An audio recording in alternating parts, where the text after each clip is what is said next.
What's up everyone, Speedy here. In this 2v2 video, we're going to be doing 2 live games as well as 1 replay review, so let's get right into it. Okay, here we are in game number 1. Soft G here.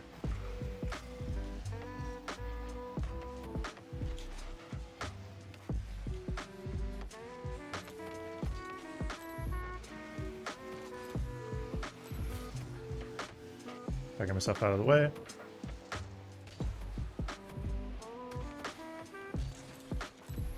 Played that poorly, honestly. I should take more time. Fuck it though.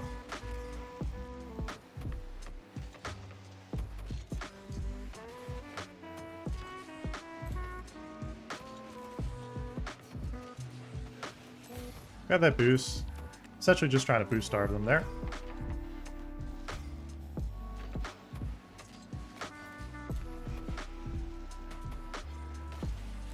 Get the bump on him. Here, just rotate back.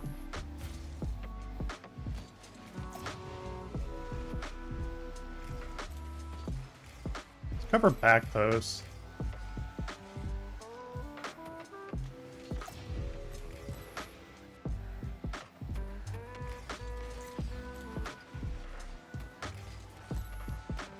Team doesn't do anything with that, that's fine.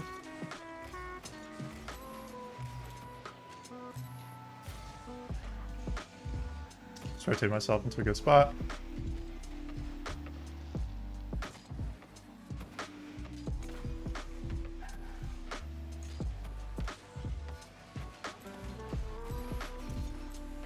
Teammate takes the gamble.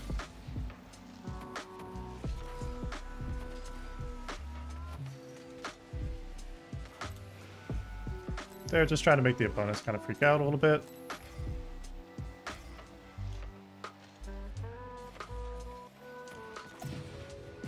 Got a lava shot on net. Gonna make it hard for him. Can't safely go. Teammate isn't really in a spot that I can cover for it super safely.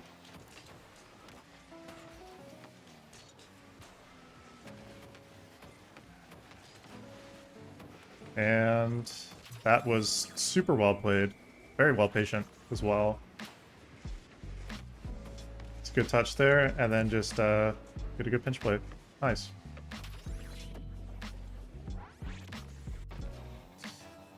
I'm gonna call back left, see if they go for it. Oh.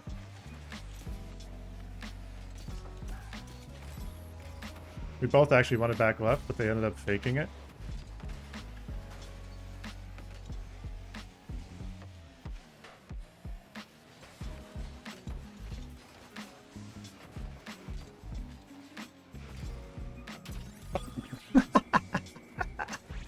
That's goofy.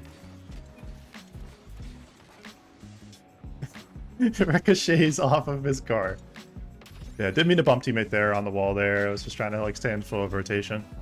And then should have kind of like been a bit more patient there, but that's all good though.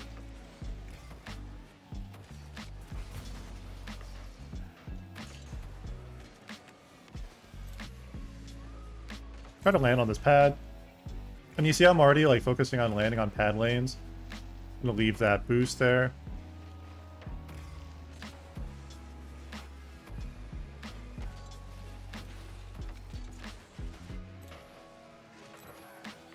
Actually troll that.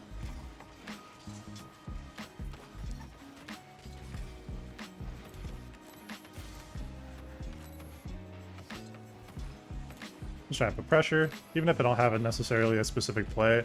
It's just more or less trying to put pressure. I need to rotate backside here.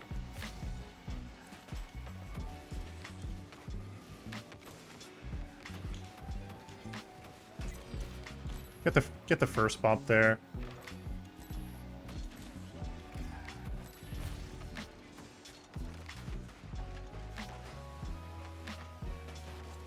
Nice, good clear from teammate. Gonna rip a shot. Try to make sure I'm safe on rotations. Don't overextend. Opponents are overly aggressive.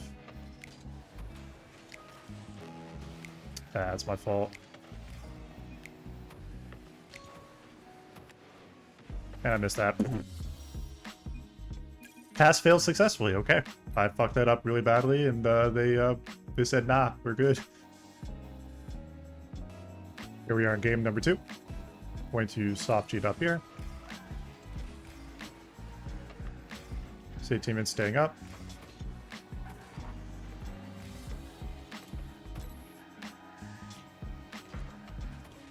I like that cut from teammate.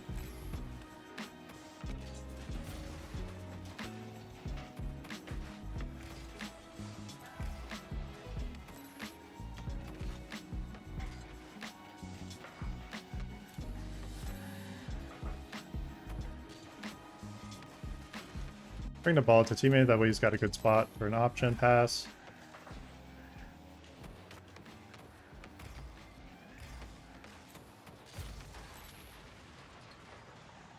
Here we go. Rotate back. And try to say where teammate is.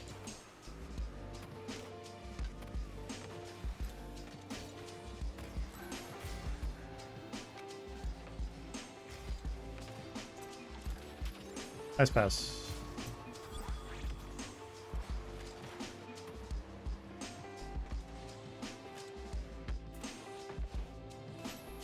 Okay.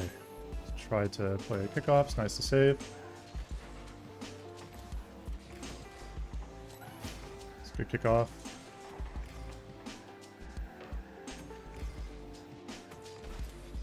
And I just get dusted there. Damn. Misplaced that. I tried to get myself set up for the backflip, like the backflip challenge. He just wasn't doing anything for a while. I was waiting for some kind of cut or more movement, but he was playing very minimalistic there.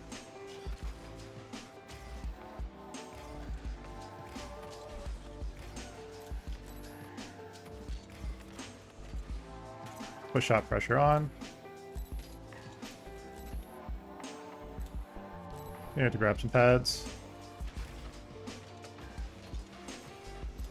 A little scary of a setup. Oh, good though. Grab this boost.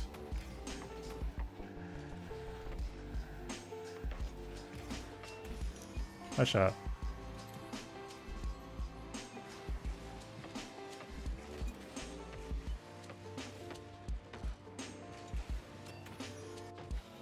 Okay, so he's vulnerable defensively. That's good to know. Gotta exploit that.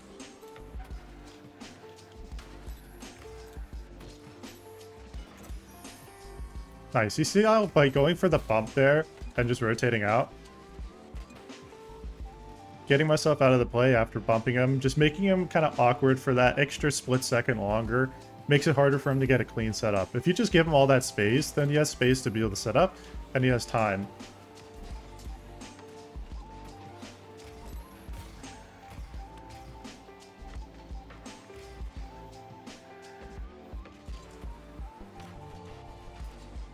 Just conserve boost.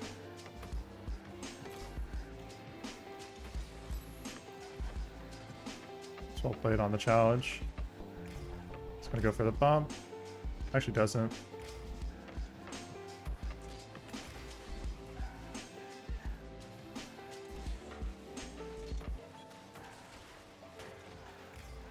They're doing a good job of kind of getting some of the bumps back on us. It's actually really good. Try to get a beat there.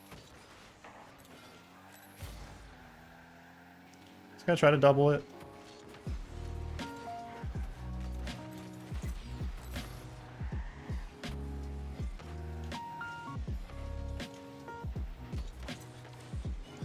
I like the idea for the bump, it's just couldn't really get myself set up for a shot fast enough.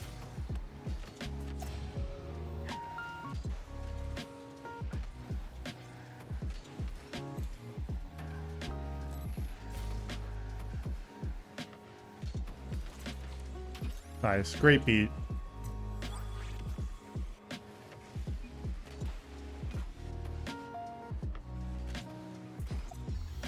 And GG, well played. Okay, here we are in the replay portion of the video. And this was an interesting game. Definitely some teachable moments. We played overall pretty well. But there's moments that I definitely made some mistakes, and also just I didn't make the adjustment when a teammate made a couple of mistakes. They were just awkward. there, unfortunately. Just in the process of trying to kind of get the flip touch with the ball, which honestly I didn't even have to flip, honestly. I think here in a moment like this, it's taking time. I wanted to kind of like get the flip into like a wave dash. That's why I kind of like went for that. But the problem is that I think that in the moment, I'm pretty sure I let go accidentally of power slide. So this button here. And because I let go of that, it just instantly turned me around. I was like, okay, well now I'm turning around, wait for the next touch. I was like, oh, well, now I'm just gonna bring this forward, bang the ball forward. Didn't see where teammate was. He kind of bumps into me. That's fine. I grab that boost. I'm like, okay, here. What you want to do in this situation is kind of like what I did. Is you see how I was staying along this line here and immediately put myself out to in, essentially outfield to infield, and then covered this midline and then covered front post. So this is essentially, it's allowing me to get into a position where I can play the ball. If I played back post, yes, that technically would be like a safe play, but if you stay back post like really far back, this shot becomes much more dangerous. And so then it becomes a situation where your teammates are most likely going to get contact with the ball and you and your teammate are going to get crossed up. So that's why I kind of played it this way, because I felt that this was the best play in the moment. I didn't get a great touch, unfortunately. I was like, okay, not a great touch. Also, just played it way too fast. I needed to slow down here. In a situation like this, honestly, no need to flip. There's no need to be flipping, no need to be doing that. Just keep it simple, right? That's something that's really key. Is I don't need to be flipping here. Just take time. Just take time. Grab pad and not waste boost. Because then I would have more time. I would also put myself in a better position, not being under the ball. Because at this point, I'm under it, which makes it a lot more awkward for me to be able to get contact. What I need to be doing is stay on the ground here, wait until it's in a playable position, and then read also at the same time, be reading the opponents and what their anticipated movements are, and then play through that. But trying to kind of go like this and get that kind of like ball cam shot or ball cam touch just makes it really awkward. And it's just, that's what leads to that. At this point, I'm like, okay, I need to rotate out. Just kind of potentially cover for a touch here, trying to make it awkward for Beebs here. I'm like, okay. Grab that boost, really rotate up, and then try to essentially pressure the bump play. So in a position like this, once I make my play as first man, it's immediately, my goal is either 1, to rotate out, or 2, to assert a position by bumping and making the opponent a little more awkward. So just a little more awkward. So I'm going to watch it from their perspective, and I want you to see kind of, so they're going for the mid boost here, they're paying attention, and you see how they're having to jump early. So they're jumping early because they see that I'm going for the bump play. That's what kind of puts pressure on the opponent. They know I'm having this presence, so they have to jump.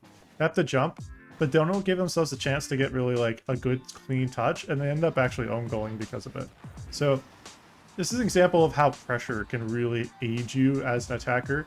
It's just putting pressure on the opponent. Sometimes people will just completely freak out and they end up just not being able to make the follow-up touch.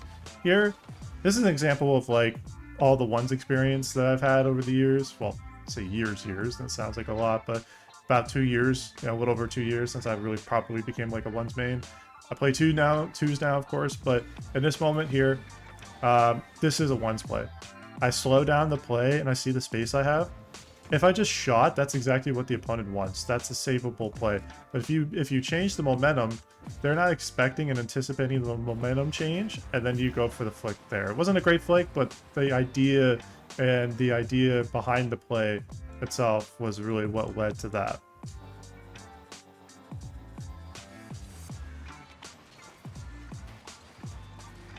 Kind of get bumped on the setup there with teammate. That's fine.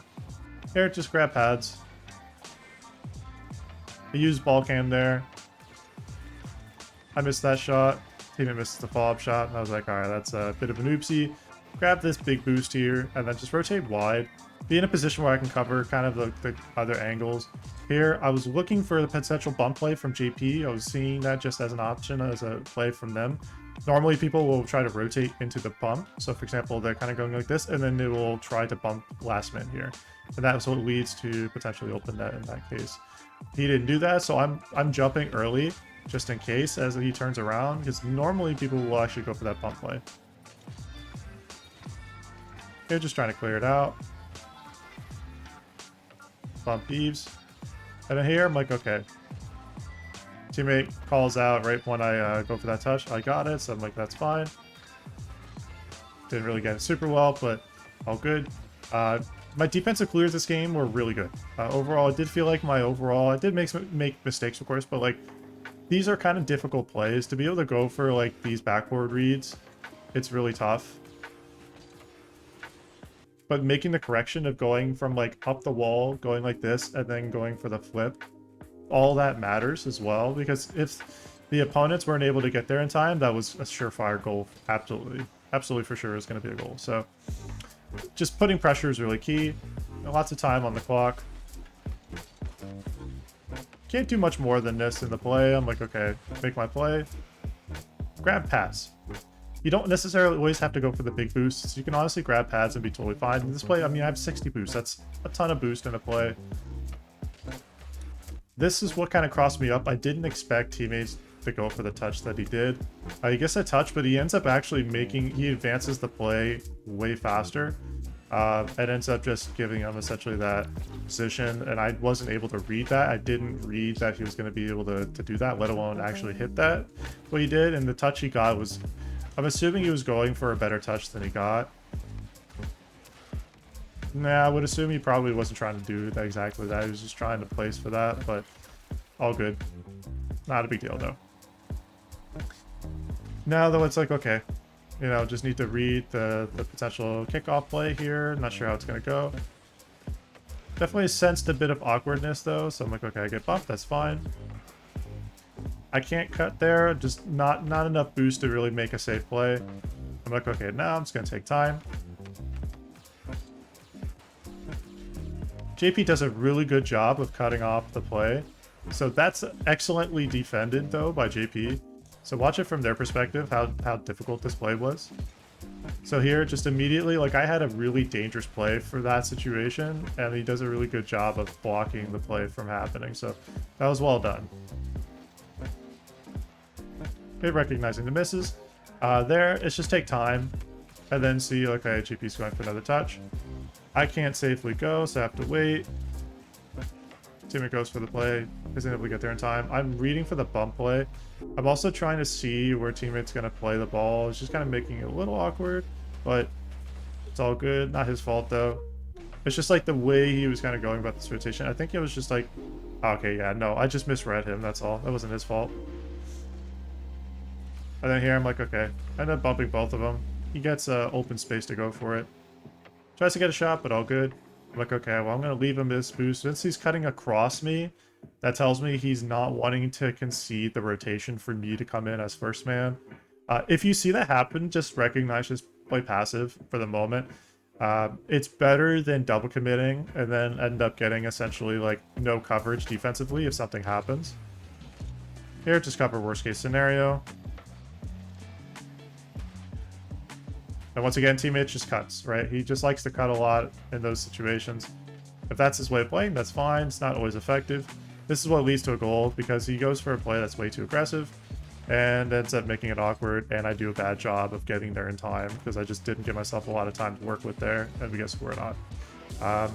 Again, greed is a thing.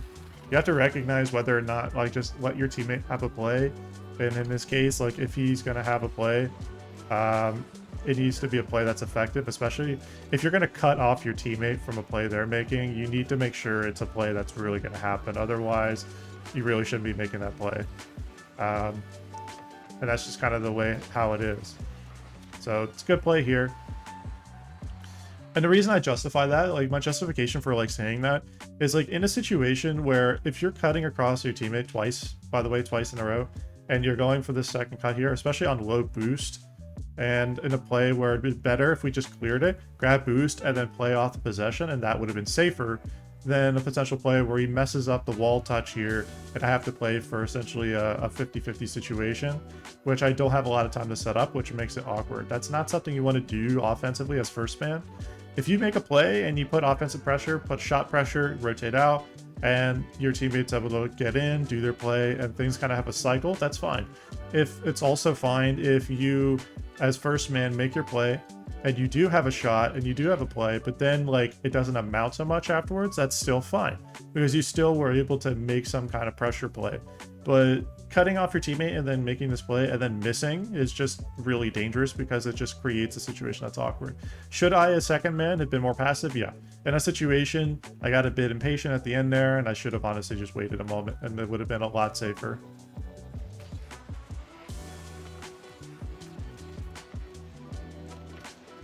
Here I'm like, okay. I see essentially their last man's kind of in an awkward spot, trying to cover. So it's, for that position, they're trying to cover this play, and they're trying to, like, essentially potentially go for it, but it's awkward. So because they hasn't jumped yet, I'm kind of taking my time, and then as it drops down, as the ball drops down, is when I go for that final touch, essentially. So it's like, here, I grab this boost, so I have 30 boost, and I go for this touch here, and that's what ends up getting the goal as well. So again, it's about recognizing and reading your opponents and reading your teammate and just playing through that and recognizing what's going on. So it's here, once again, grab boost, miss the boost, that's fine. This time grab boost because, you know, I'm a goober. That's fine. Teammate gets a great save, covers my mess up there, and that was definitely really nice of him to get that. Tries to go for the flip reset, doesn't really get any power from it. Here, just once again, just putting pressure. They're quite awkward there, so it's like, okay, rotate back, and they're not able to get there in time, and that ends the game. So general lessons is just be aware of your teammate and really just everything that's happening in the field. Awareness and vision is a mechanic, and it is a skill. It is not a mechanic that's physical, it is a visual mechanic. It is a type of mechanic that is very much specifically focused on what you are aware of around you, where your positioning relative to boost lanes are, where you are relative to the rotation of a specific play, say first man, last man, or in threes, first, second, and last man. You know, these little things, or in fours now, first, second, third, and last man. These are all things you want to be aware of. That'll help you improve, and that is something you do want to try to dedicate with practice. Try to make it a point to use your right joystick for your camera, to use that as a way to get more vision. And mouse and keyboard, use your free cam and also use your ability to kind of like turn a little bit with the camera. Try to do that if you can, just to get information about the field around you. Information, like anything else, is a mechanic. It is something that you can build skills with over time. It's just a matter of how you build them. That being said though, if you enjoyed watching this video and want me to replay review your games, let me know in the comment section down below. Thank you so much for watching, everyone. Make sure to hit that like button, comment, and subscribe. Speedy Man out.